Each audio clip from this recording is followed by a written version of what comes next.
Hi movers, welcome to PROMSCast. Proms, let's feel the moves.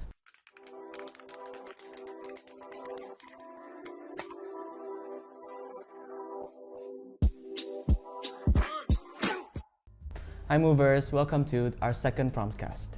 Let me introduce myself. My name is Daryl and I'll be your host for today. For our soon-to-be subscribed viewers, PROMSCast is a podcast brought to you by PROMS FEB UI that talks about the amazing local tastes and brands Indonesia has to offer. We'll talk about many cool topics and some cool recommended brands, the pros and cons of starting your own business, and talks with special guests, and so much more. Jadi, jangan lupa like, comment, and subscribe. Nah, jadi buat episode kedua, PROMScast kali ini kita kedatangan tamu menarik, yaitu Kak Daud, or as we like to call him, in Proms, Kak Ucup. Nah, mungkin Ucup bisa memperkenalkan diri, langsung aja ya, boleh dari nama, asal kuliah, mungkin dan juga local brands punya Ucup nih. Oke. Halo movers, gue Daud atau seperti yang dibilang Daryl, biasanya gue dipanggil Ucup kalau di FE. Gue itu sebagai mahasiswa manajemen angkatan 21 and I have a business called Benefitted.ID. Nah, for your information guys, Ucup nih sebenarnya tahun lalu juga di Proms loh, di Tenants lagi. Nah, oke banget ya guys, narsum kita kali ini. Oke deh, let's get straight into it. Maybe for our curious viewers, could you explain exactly what your brand sells and maybe the message that you try to convey to your brand? Oke, ya jadi Benefitted is like a shoe brand and we customize shoes to order and that's at the moment the only product that we give out. And then I think the more reason about it is just to add taste to fashion, I think. Especially kalau kita lihat kan, kalau di Indonesia kan ada tren thrifting atau ada tren kayak workup clothing. Jadi waktu itu when we made the business, we really thought like, okay, this is like a market that we can get into, like helping people untuk kayak take the old goods, make it new again, and then like put spice in their closet yang at the moment mungkin it's plain gitu. Okay. Jadi like the shoes that you custom would necessarily be like Air Force Ones gitu ya? Yeah, anything with leather on it. Oh, okay. So could you explain to us a bit of like how Benefit system works, kayak as a customer, like how do we order, like kan custom ya, jadi kayak kita harus ngasih apa, butuh apa dari kitanya. Okay. So of course you have to pre-order the shoe, and the reason for that is because I can't predict kita nggak bisa predict lah customer wants what design atau begitu. Jadi biasanya customer bakal message kita di IG @Benefitted.ID, terus bakal langsung pesen, Kak, aku ada Air Force Ones, atau you can say like, I want you guys to buy me a pair of Air Force Ones, atau bisa sepatu kanvas, kompas bisa, Converse juga bisa. Terus you guys tell us what kind of design you want, and then we have a graphic design team that will do the design for you. Terus after that's accepted and there's communication between us, baru kita ngecat sepatunya gitu. Okay, so you have like many different teams in your in the business. Okay, so gue juga penasaran nih, kan you're also a management FA student, right? Jadi gue penasaran nih sebagai anak FA juga, like what's it like, you know, being a full-time student as well as running your own brand gitu, like what does it feel like? Oh, jadi sebenarnya ya pasti capek, itu always there lah. Tapi what I think is my business itu bagian dari one of my passion kan. Jadi sebenarnya I'm not a great artist, cuman mungkin dari SMA gue udah mulai kayak tertarik sama dunia painting atau dunia apa gitu. Jadi this is more fun for me sih daripada kayak school. So like it's more of my place that I have fun gitu. Jadi it's not so tiring for me kan. Kalau dibanding mungkin gue bisnis macam minyak, gue masuk ke dunia minyak, itu pasti capek kan, karena ya udah I don't really like care that much for oil atau gimana. Tapi kalau ini it's like fun and then you get money off having fun, so it's like it's not a win-win situation. Yeah, win-win. Okay. Now kan we've already talked about like what your brand sells, what the message is. Maybe you could also explain like the story behind how you started the brand, or like maybe you have partners or friends who you work with as well. Jadi it's not actually a interesting story. Jadi waktu itu lagi between high school and university, jadi lagi ya persiapan buat kuliah, SMA udah kelar. Terus waktu itu aku lagi teleponan sama my cousin, her name is Zizi. So aku bilang ke Zizi, I'm bored, and she said, I'm also bored. Terus kayak she said, I'm going to Australia soon. Jadi dia kuliah di luar negeri.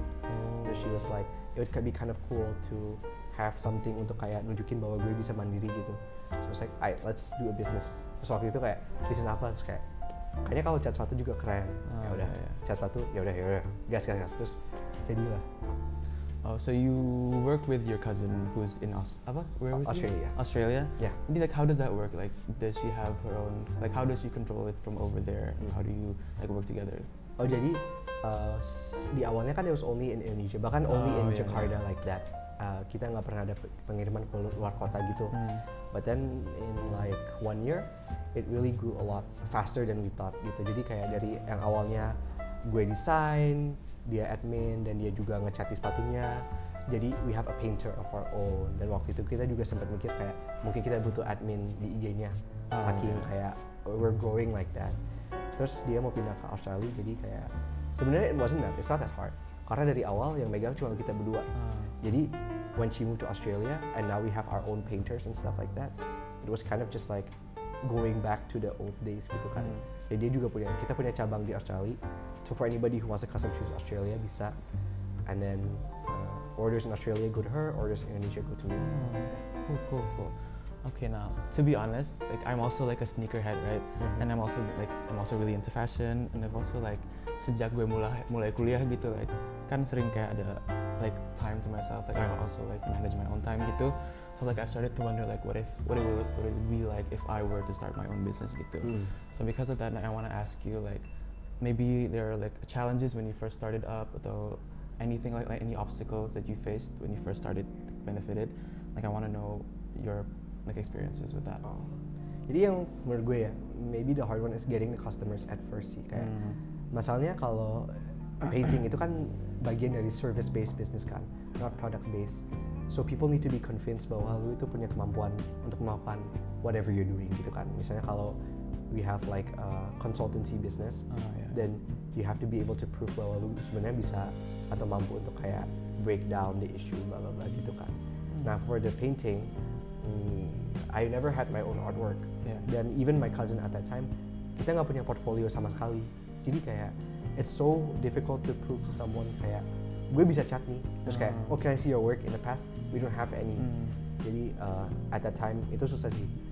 Tapi thankfully kita punya teman, kayak I had my friends at the time yang kayak rela ya udah lu bebas mau ngapain ke sepatu gue, and then hasilnya bagus, we posted, terus itu langsung growth-nya langsung cepet. Oke. Nah, gue juga mau nanya nih, kan your shoes have a lot of like interesting designs. Like, of course, maybe some of them come from like the actual customers. They said they give you the designs. Nah, kira-kira boleh nggak kayak you want to share your inspiration gitu, kayak maybe there are like other local brands that you know of or like you're a customer of gitu, and like maybe those brands inspired you to start Benefitted gitu. Oh, yeah, for sure. There's this one, it's really big. It's called Creator Customs. Oh, yeah. Cuman they're closed now, I think. But waktu itu, pada saat itu yang I just started, itu mereka lagi besar banget. Kayak, the owner, her name is Angelique, I believe. Dia waktu itu kayak selalu ngeposting di story-nya kayak every single day painting, blah blah. Terus itu bener-bener kayak nunjukin ke gue bahwa there's a market for this gitu kan. Kayak I think if I painted, let's say I painted cameras or I painted MacBooks, itu kan ya jarang banget dilihat kan. Jadi mungkin gue kurang pede untuk kayak okay, this is what I wanna do. But the fact that I had someone within my social circle yang kayak selalu ngeposting tiap hari bahwa dia punya pesanan dan lain-lain, it's kind of like my inspiration to be like, ya ini potential gitu. Okay. Nah, we've talked about all of that. Now we want to get into some more serious questions, yeah. But before we get into that, let's play a short game of Would You Rather. Okay. With Lala helping us from behind the scenes. Okay. Would you rather street style or preppy? Gue preppy. Preppy? Yeah. Yeah, gue street style sih kayaknya. Tapi it depends, like kalau misalnya gue lagi kampus, like I'd go with preppy rather than street style. So I think that it's more general, depending on the situation. Yeah, I think I'm not as fashionable as Daryl. And I think gue itu I have no sense of fashion at all. No, but like really like jadi my inspiration for my fashion itu dari kecil kan gue selalu my dad dressed me up. So my dad would choose what I wear and he chose what I bought at the store. Like bahkan dari kecil aku kayaknya nggak pernah deh yang namanya beli baju sendiri gitu. My dad just bring home clothes. Jadi dari kecil dia selalu pengen aku pakai polo and pants. So sampai besar aku pakai polo and pants. Jadi kayak, and I think it matches me anyway. So ya udah. Okay. I don't really look too good with other things. Maybe you should just coba aja sih kata gue. Maybe one day. One day. Okay, next, formal or casual? I think I'd go casual. Ya gue juga casual. I think kayak if you ask me, I have to pick one for the rest of my life. Oh ya sih. I would go casuals. Tapi kayak it's difficult to choose. Soalnya kan certain situations call for different styles gitu. Depends nih. Kayak I prefer to wear slides and shorts. Iya sih. Ya casual. Okay, next, would you be overdressed or be underdressed? I'd rather be overdressed. Tapi tadi lu milih casual. Yeah, I mean like, like kan like I said like different situations call for like different attires gitu right. Jadi kayak in specific situation, even though it's like casual, it's not just like a plain celana and then sepatu biasa aja putih. Like I like to add like my own mix into it. Kayak maybe like accessorize, wear different pairs of glasses gitu loh. Yeah, overdress or underdress ya. Kalau underdress malu sih. Iya kan? Iya malu. Cuman overdress effort sih. Maybe not like overdress kayak datang ke bukbur tapi you're wearing like a suit and tie, but more like you just put a little bit more extra effort into it. Overdress kalau gitu. Overdressed. Okay. Okay, so next, would you rather have sneakers or sandals for like day-to-day campus life? Sneakers. I thought you would like jawab sandals though. Cuman sandal itu masalahnya, so we kuliah in UI right, in Depok. Ya kalau hujan pakai sandal nggak enak banget. Iya sih. But I think if I could wear slides on campus, I'd wear slides. Iya sih. Cuman kan ada aturan nggak boleh, I think. Yeah. Gue sih sneakers juga sih kalau gue. But if you were allowed to wear slides, you I would. Yeah, me too. Kayak, I mean, not like sandal swallow gitu, like, but more like slides, like like slides yang Adidas gitu. Ya maybe slides. Karena gue lagi mikir beli ini sih. The Birkenstocks. Oh yeah, Birkenstocks bagus. The Birkenstock with the full cover front. Yeah. What's it called? Birkenstock apa ya? Pokoknya there's a Birkenstock that has like the full front is covered. Yeah. I was thinking of getting that for campus. Yeah. Okay, now let's move on to some more deeper questions ya. Okay. Just no pressure, but they're kind of long, I guess. Nah, nih sebagai produsen lokal, menurut lu apakah sebagai orang yang ingin terjun ke bisnis lebih baik masuk ke pasar internasional daripada jual barangnya di Indonesia? Menurut gue it's not true. Kayak you mean like is it better to go international atau stay di sini? Menurut gue enggak. It depends. Cuman menurut gue kalau kita ngebahasin small business ya, kayak on my scale yang bener mungkin pesenannya per bulan nggak nyampe 50 gitu. Kayak there's no point of going international for me ya. Especially kalau kita ngomongin sebagai mahasiswa gitu, there's no real point of going international sih menurut gue ya. Karena benefit yang lu bisa dapat di luar negeri itu juga pasti lu pasti increase cost, increase effort. I've sent a few shoes to luar negeri. We've done a few orders for people in Southeast Asia. The farthest one was we sent someone in Europe. Itu gak enak sih. It was not pleasant experience karena pengirimannya juga susah. Terus kayak setiap hari kita harus mikirin kalau sepatunya rusak mau gimana gitu kan. It's not real worth it. Cuman kalau you have like mungkin kalau lu punya bisnis digital, it's worth it kan karena lu bisa pakai fees Indonesia tapi lu dapat profit luar negeri gitu kan. Like bisnis apa ya? Yang kemarin aku lihat orang doing digital marketing gitu, marketing. Jadi dia nge-handle ads-nya perusahaan di luar negeri. Ya itu worth it. Tapi kalau you just doing small stuff, I don't think it's worth it. Okay. Now let's move on to the next question. What is your opinion on the development of local brands and small and medium enterprises in Indonesia today? I think it's good. I think it's good. I think kayak kita bisa melihat kayak every single year local brand is more useful for the customer, right? I think kalau kita bisa lihat dari kayak one perspective, Indonesia itu selalu bagus di bidang kayak energy atau natural resources. ya most natural resources and big sum of energy itu datang dari Indonesia. Terus if you can see like raw materials itu tinggi di Indonesia, but sebagai consumer biasa kan kita nggak terlalu ngerasain. Ya like maybe we feel it like there's more cars atau there's like better buildings apa, cuman sebagai a product for us itu kan nggak terlalu kerasa gitu kayak ya if we produce more nickel here in Indonesia as a consumer maybe I feel it when we bisa beli Tesla murah, cuman ya on a daily nggak kerasa kan. Nah but then every year I think we're seeing a lot more stuff that consumers can purchase like regularly. Itu kan we can see Kompas, itu sepatu yang bagus banget kayak tiba-tiba semua orang pakai Kompas setiap hari. Itu kan dulu everybody wear Vans atau Converse, sekarang semua orang pakai Kompas. Terus kemarin gue lihat apalagi ya small business kayak minuman. Dulu kan waktu kita kecil you buy a Slurpee from 7-Eleven atau lu beli Starbucks. Sekarang kan everybody buys Kopkan, everybody buys like tungku gitu. Indonesia. I think it's becoming more consumer friendly here in Indonesia. Like we buy local product. Yeah, since you've mentioned like kan sekarang every year more local brands start to pop up gitu. Now, do you think the support for the development of like, the local brands is sufficient in Indonesia? I think kalau kita bahas support kayak mungkin dari pemerintah, aku sih belum as good as other countries ya. Cuman kalau support dalam pengertian lingkungan, I think Indonesia is one of the best, right? Like you can see like almost everyone, ya kita di UI kan, almost everyone has some sort of business gitu kan. Ada yang jual makanan kecil, ada yang jual kue, ada yang jual baju. Kayak the fact that our age, maybe 18 atau 21 years old, dan hampir semua orang di lingkungan kita itu punya bisnis kecil. It just says something, right? That you know profit is there to be made dan kayak kesempatannya ada.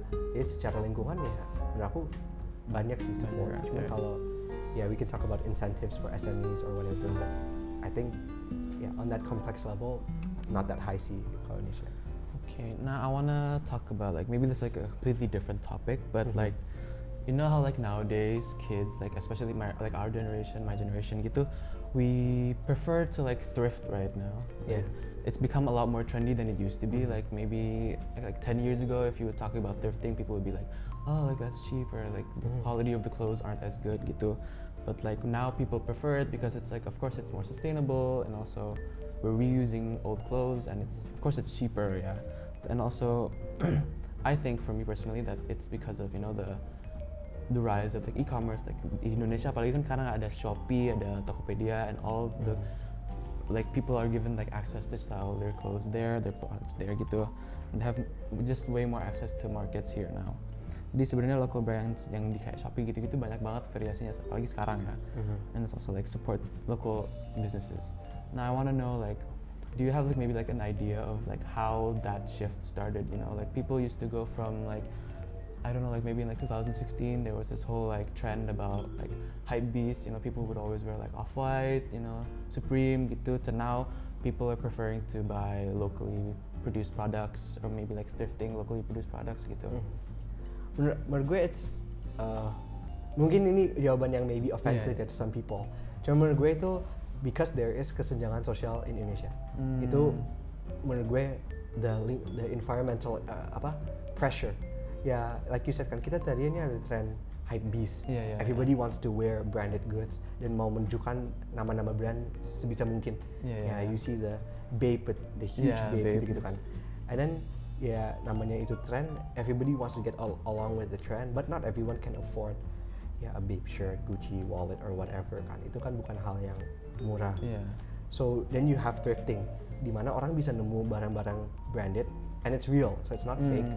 Dengan harga yang murah. Itu kan so you have one orang yang pengen nunjukin brand, dan kedua orang yang pengen nunjukin brand tapi nggak punya duit untuk beli the newest stuff, let's say.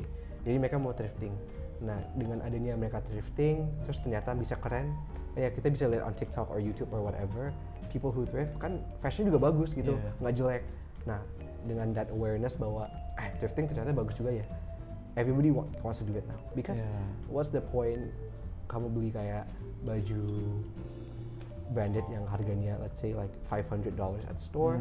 Nah, gue tinggal thrift, gue nemu baju yang harganya 50.000. Terus like maybe it's real, maybe it's fake. Cuman ya namanya juga kan Indonesia is not the wealthiest of people in the world lah. So not everyone can afford expensive clothing, dan that's why people are also switching to local. Karena kita baru sadar kayak sebenarnya baju lokal itu juga bagus, because we realize kayak all these branded goods mereka juga dibuat di sini gitu. Jadi kayak sebenarnya there's no big difference, and people are starting to realize that. Jadi menurut gue that's why local brand is becoming popular. Okay, sadly guys, we're almost at the end of our PROMSCast today. Now, as like the final question for you, Chup, do you have like a message to your friends, especially the younger generations, regarding your views on empowering local businesses or brands in Indonesia? For my friends, maybe like your people. Friends, Sebenarnya nggak sih, I'm not really an inspirational person. Tapi ya pasti cobain aja. Kayak what I realized with Benefitted itu kayak awalnya me and my cousin kita cuma mau bikin profit maybe like keren juga ya kalau kita bisa dapat kayak 3 juta per bulan, tambahan kita tuh 5 juta per bulan tambahan. Terus ternyata per bulan kita bisa kayak bam gitu, kayak damn, turns out I can really do this gitu. Dan kayak sekarang gue bisa di UI gitu dan lain-lain. Itu kan kayak all things that we only know once we try. Jadi cobain aja. Okay, well, that's the end of our amazing PROMSCast today. Thank you so much, Chup, for being here. Before we end the PROMSCast, we should do our tagline. So, for you guys, after we say proms, we all shout, let's feel the moves while making waves with our hands, like this. Okay, 1, 2, 3. Proms, Let's feel the moves! For everyone watching, we hope you enjoyed our content, and stay tuned for more content on the next PROMSCast. Don't forget to like, comment, and subscribe. Bye, movers!